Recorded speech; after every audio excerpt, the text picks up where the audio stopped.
الحق صوت قد شجاني وبلغني الحقيقة والأماني وكان لي السبيل إلى المعالي ونورا للهداية والبيان.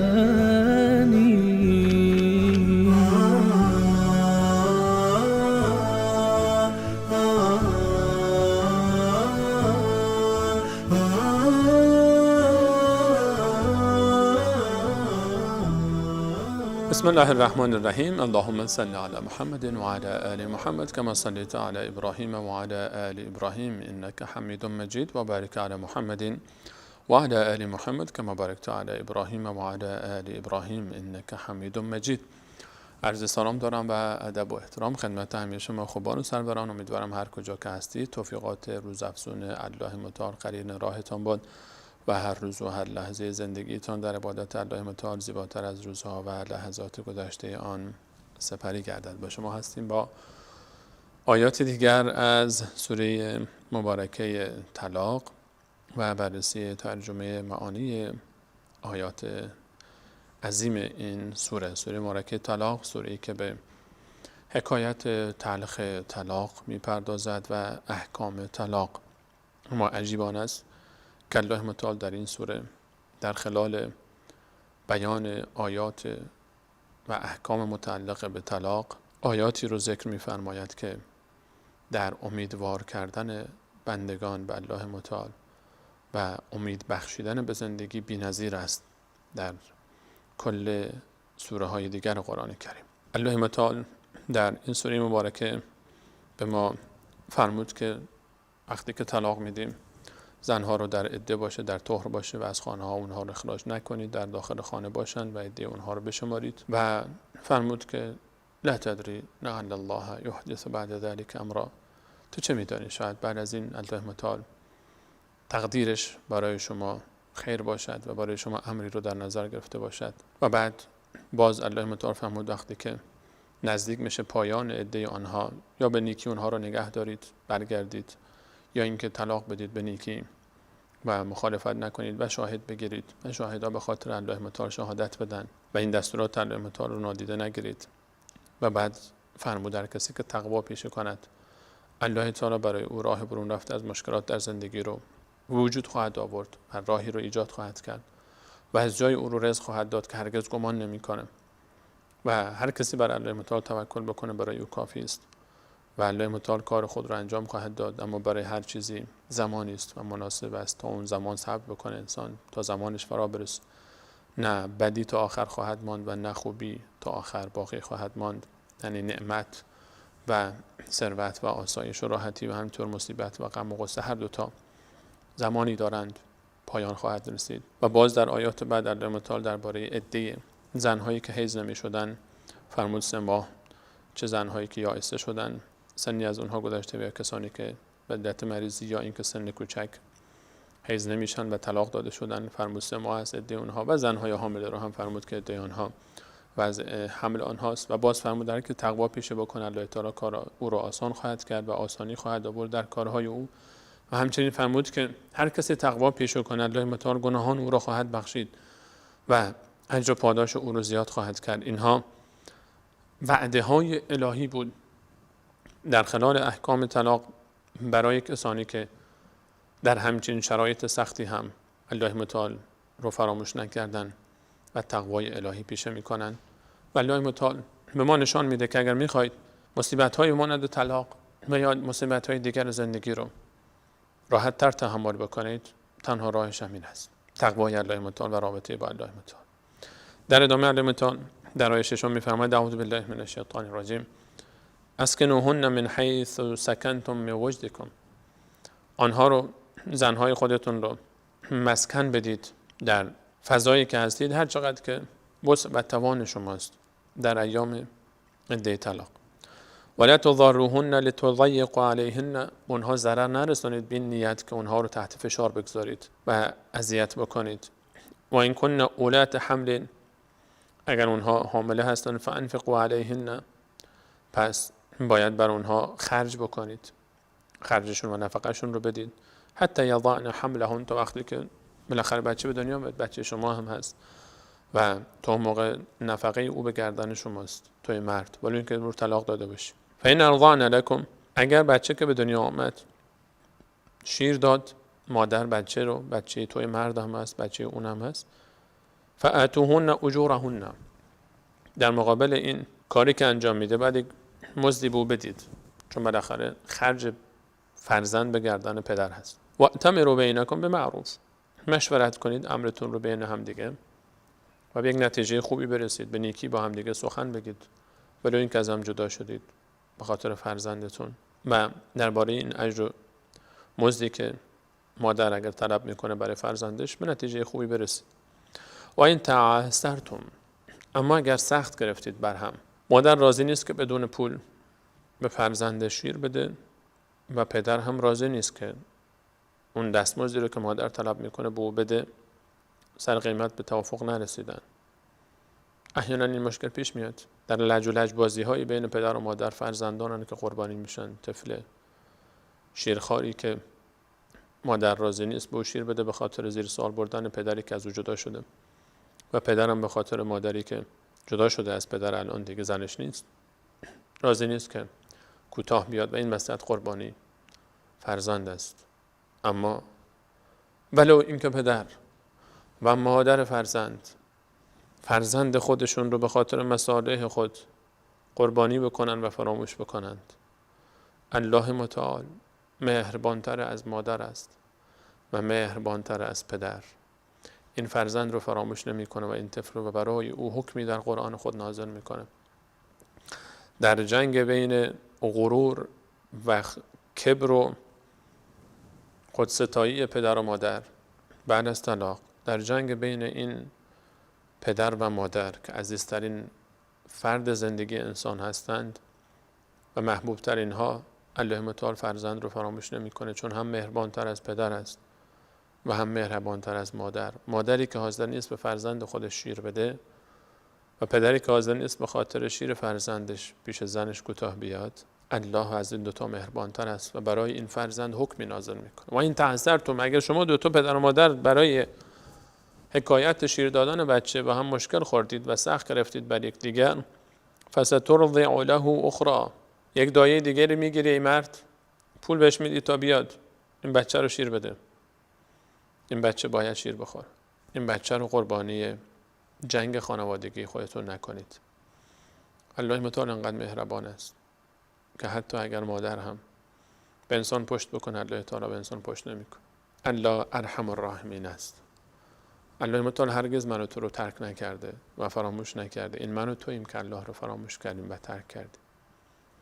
و این است که وقتی از بزرگی پرسیدن که روز قیامت پرونده اعمال تو رو به دست مادرت بدیم تا درباره تو حکم بکنی یا به دست الله متعال، کدوم رو خواهی گفت؟ گفت یقینا خواهم گفت الله، چون الله بسیار مهربانتر از مادر من به من است، مهربانتر از خود ما به ما الله ماست، به شرط اینکه ما او رو بشناسیم آنگونه‌ای که حق شناخته اوست. و ان تعسرتم فسترضع له اخرى لینفق ذو سعة من سعته، و خرج بکنه هر کسی که توانمندی داره از توانمندی خودش. بخل نکن برای فرزند خودت، دیگه بخیل نشو. حتی برای فرزند خودت هم خرج نمی‌کنی، برای کی نگه می‌داری اینها رو دیگه؟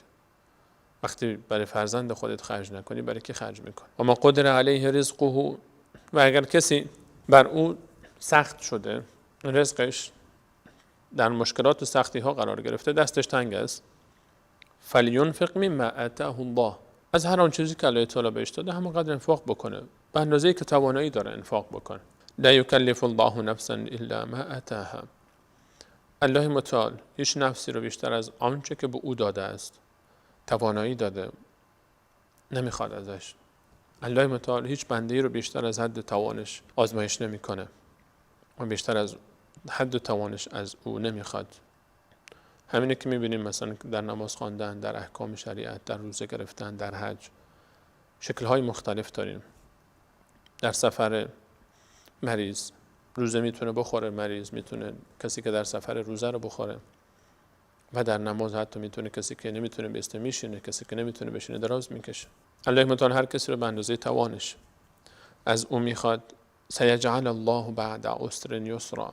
الله تعالی تو رو مطمئن باش در زندگی اگر آزمایشی برای تو هست بیشتر از حد توان تو نخواهد بود و میتونی از عهده‌اش برمیایی. توکل کن به الله متعال و این آزمایش رو پشت سر بگذار. الله تعالی بعد از هر سختی آسانی گذاشته است، اما تو باید صبر بکنی و استقامت داشته باشی و از کوره در نری، ناشکری و ناکفری نکنی، کفران نعمت نکنی، ناشکر نباشی و به الله متعال دل ببندی و بعدای و مسیرت رو ادامه بدی و از مسیر خارج نشی. چرا که و کأی من قریة عتت عن امر ربها و رسله، چه آبادی های زیادی بودن که از فرمان الله تعالی و پیامبرانشون سر پیچاندن و خارج شدن از مسیر. فحسبناها حسابا شدیدا. الله متعال میفرماید من الله متعال اونها رو حساب سختی کردم وقتی که از راه به در رفتن و ناشکر شدن و نافرمان و کفران نعمت کردن. و عذبناها عذابا نکرا، و من اونها رو عذاب بسیار تلخی انجام دادم درباره اونها و عذاب تلخی کردم. فذاقت وبال امرها، و اونها چشیدن سرانجام کارها و گناهان خودشون رو. و کان عاقبت امرها خسرا، و سرانجام کار اونها زیان بود و خسارت بود. اعد الله لهم عذابا شدیدا، الله متعال عذاب بسیار دردناکی رو و سختی رو برای اونها آماده کرده. فاتقوا الله یا اولی الالباب، پس تقوای الهی پیشه کنید ای صاحبان خرد و مغز و اندیشه و تفکر. قد انزل الله الیکم ذکرا، الله متعال برای شما ذکری فرستاده است، پندی فرستاده است که این قرآن کریم است. الله متعال برای شما این رو فرستاده. معنای دیگر ذکر این است که الله متعال برای شما پیامبری فرستاده که شما رو تذکر میده و پند میده. رسول یتلو علیکم آیات الله، پیامبری که برای شما میخواند آیات الله متعال رو، قرآن رو برای شما شرح داده و تفسیر کرده و بیان کرده. یتلو علیکم آیات الله مبینات، آیاتی که بسیار واضح است. لیخرج الذین آمنوا و عملوا الصالحات، تا بنده هایی که ایمان آوردن، اونهایی که ایمان آوردن به الله و عمل صالح انجام دادن رو خارج بکنه. من الظلمات الی النور، از تاریکی ها به سمت روشنی ها. و من یؤمن بالله و یعمل صالحا، هر کسی که ایمان بیاورد به الله متعال و عمل صالح انجام داد، یدخله جنات، الله متعال او رو داخل خواهد کرد به باغهایی، به جنتی که تجری من تحتها الانهار، داخل می شود به باغهایی که از فرودست این باغها نهرها جاری است. الله متعال برای شما ذکر فرستاده و پیامبری فرستاده تا قرآن رو برای شما بخواند. از مهمترین وظایف انبیای الهی و از مهمترین وظیفه‌های رسول الله علیه السلام این بوده که آیات قرآن رو تلاوت بکنه برای مسلمانان. تلاوت قرآن بسیار مهم است. در تربیت نسلی ایمانی و قرآنی مهمترین وسیله تلاوت آیات قرآن و فهم آن و تفکر در معانی آن است، تا کسانی که در تاریکی ها و ظلمت ها هستند، اونها الله متعال میفرماید پیامبر من آمد تا اونها رو خارج بکنه با خواندن آیات قرآن از ظلمات به سمت نور.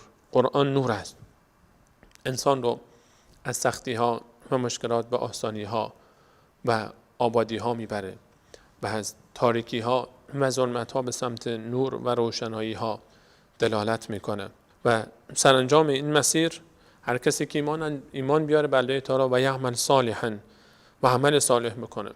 عمل صالح شرط است، ایمان به تنهایی کافی نیست، حتما باید عمل صالح باشه.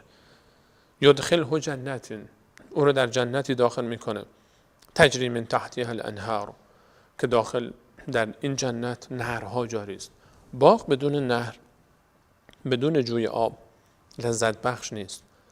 یکی از اوصاف جنت همیشه اینه که نهرهای جاری در اون داره، آب، نهرهای از شراب، نهرهای از شیر، نهرهای از عسل که کیفیتش بر ما مشخص نیست، در جنت وجود داره و نه شراب و عسل و شیری به مانند شراب و عسل و شیر این دنیا. الله متعال میفهمد خالدین فیها ابدا، جاودانه در آن خواهند ماند. قد احسن الله له رزقا، الله متعال نیکو گردانیده است برای این بنده‌ای که او رو مورد لطف قرار داده در جنت، رزق او رو بسیار نیکو گردانده است. الله الذي خلق 7 سماوات، اون اللهی که خلق کرده 7 آسمان رو. الله متعال آسمان‌های 7 گانه آفریده است. 7 طبقه آسمان، هر آنچه که ما می‌بینیم فعلا آسمان اول است. الله الذي خلق 7 سماوات و من الارض مثلهن، و در زمین هم 7 لایه قرار داده. و من الارض مثلهن، 7 آسمان و 7 لایه زمین. آسمان ها 7 لایه هستند، 7 آسمان بالای هم یکی پس از دیگری، و زمین هم 7 لایه مختلف. زمین را الله متعال می‌فرماید که 7 لایه دارد، لایه های مختلفی که امروزه هم در علم زمین شناسی ثابت شده بر ما که زمین 7 پوسته دارد، 7 لایه دارد. یعنی اگر ما تونلی و چاهی بزنیم از روی جایی که ما هستیم روی زمین تا مرکز زمین، میبینیم که 7 مرحله و 7 لایه رو پشت سر میگذاریم. و الله متعال اینجا اشاره دارد به این موضوع که الله متعال همون گونه که 7 آسمان رو آفریده، زمین رو هم 7 مرحله و 7 لایه قرار داده. زمینی که روی او زندگی میکنید، یتنزل الامر بینهن، دستور الله متعال در بین 7 آسمان با تمام عظمتی که در این آسمان هاست، میلیاردها میلیارد ستاره و سیاره و کهکشان که الله متعال بهتر میداند چه موجوداتی در این عالم زندگی میکنند، همه به دستور الله متعال خاضع و خاشعند و فرمان بردار و تسبیح او رو میگویند. تسبح له السماوات السبع والارض و من فیهن، تمام آنچه که در آسمان های 7 گانه است، آنچه که در زمین است و آنچه که ما بین آنهاست به تسبیح الله متعال مشغولند. و ان من شیء الا یسبح بحمده، و هیچ چیزی نیست مگر اینکه به تسبیح الله متعال مشغول است. ولکن لا تفقهون تسبیحهم، اما شما تسبیح آنها رو و چگونگی عبادت آنها رو نمیدانید. یتنزل الامر بینهن، دستور الله متعال جاری است در بین تمام این آسمان ها و زمین و حتی لایه های داخل زمین. لتعلموا، تا بدانید، ان الله علی کل شیء قدیر، که الله متعال بر هر چیزی قادر است. الله متعال میفرماید خلقت آسمان ها و زمین، الله متعال همه آسمان ها و زمین رو خلق کرده تا ما بدانیم و بشناسیم الله متعال رو. لتعلموا ان الله علی کل شیء قدیر، تا بدانید که الله متعال به هر چیزی قادر است. و ان الله قد احاط بكل شیء علما، و علم الله متعال بر هر چیزی احاطه دارد و هیچ چیزی از علم الله متعال خارج نیست. الله متعال در این آیه به ما می‌فرماید که هدف خلقت شناخت الله متعال است، تا بدانید که الله متعال بر هر چیزی قادر است. هیچ چیزی برای الله متعال ناممکن نیست و الله متعال بر هر چیزی احاطه دارد. این هدف خلقت آسمان ها و زمین است، تا ما الله را بشناسیم و به قدرت او و صفات او و توانایی های او باورمند بشیم. و بعد وظیفه ما چیست؟ هدف از خلقت ما و ما خلقت الجن والانس الا لیعبدون، هدف از خلقت ما این است که ما عبادت بکنیم و عمل بکنیم. هدف از خلقت آسمان ها و زمین این هست، الله متعال میفرماید لتعلموا، تا علم حاصل بکنیم و بدانیم، علم شناخت الله متعال. و هدف از خلقت ما عمل کردن است، علم و عمل. توحید جمع بین علم و عمل است. شناخت الله متعال از خلال مخلوقاتش و افعالش و صفاتش و آیاتش و عمل کردن در راه کسب رضایت الله متعال بر اساس دستوراتش و تعالیم قرآنش و سنت پیامبرش. و لتعلموا ان الله علی کل شیء قدیر، بدانید که الله تعالی بر هر چیز قادر است. و ان الله قد احاط بكل شیء علما، الله تعالی بر هر چیز احاطه دارد. این 2 جمله بسیار امیدوار کننده است وقتی اللهی که بر هر چیزی قادر است، هر چیزی میتونه انجام بده و هر چیزی رو هم خبر داره و همه چیز رو خبر داره، دیگه تو چرا ناراحتی؟ چرا نجوا نمی‌کنی به الله تعالی؟ چرا درد دل نمی‌کنی باش؟ چرا خواسته خودت رو پیش الله تعالی مطرح نمی‌کنی؟ اون که همه چیز تو رو می‌داند، همه چیز تو رو خبر داره و هر چیزی رو بخواد انجام بده میتونه انجام بده، قادر بر انجام هر چیزی. پس چرا دست رو دست گذاشتی و دعا نمی‌کنی؟ چرا در هر خانه ای رو میزنی اما در خانه الله رو نمیزنی؟ چرا پیش هر کسی رو میندازی اما پیش رب خودت و خدای خودت رو نمیندازی؟ چرا از هر کسی طلب میکنی اما از خدای خودت و رب خودت طلب نمیکنی؟ از اللهی که بر هر چیزی قادر است و هر چیز رو احاطه داره و علم داره. از الله بخواه، از الله متعال طلب بکن، خودت رو بسپر به الله متعال. الله متعال بر هر چیزی قادر است و هر چیز رو میتونه انجام بده و بر هر چیزی عالم است و بر هر چیزی احاطه دارد. سوره مبارکه طلاق سوره عجیبی است، سوره‌ای که در او احکام طلاق است، اما در میان آن الله متعال از قدرت خود، توانایی خود، از اینکه مؤمنین و متقین، کسانی که به ایمان بیارند و باور داشته باشند رو نصرت میکنه، یاری میکنه، کارهای اونها رو آسان میکنه، برای اونها گشایش میآورد و اونها رو در زندگی موفق میکنه و از جای رزق روزی میده که گمان نمیکنند و هر کسی که بر الله توکل بکنه بر او کافی است. اینها درس‌های از سوره مبارکه طلاق که به ما میفهماند در زندگی هیچ وقت ناامید نشو، ولو اینکه زندگی تو به طلاق کشیده باشه و جدا شده باشی و یا حتی بدتر از این و هر مصیبت دیگری در زندگی آمد، بدون که الله متعال خالق توست. بگو انا لله و انا الیه راجعون. ما از اللهیم و به سوی او باز میگردیم و ان الله علی کل شیء قدیر، ان الله علی کل شیء قدیر و ان الله قد احاط بكل شیء علما. الله تعالی بر هر چیز قادر است و علمش بر هر چیزی احاطه دارد. از اینکه تا این لحظه بیننده برنامه خود بودید نهایت سپاس رو دارم و تا برنامه بعد همه شما عزیزان رو به الله متعال میسپارم. الله یار و نگهدارش. نداء الحق صوت قد شجاني وبلغني الحقيقة والأماني وكان لي السبيل إلى المعاني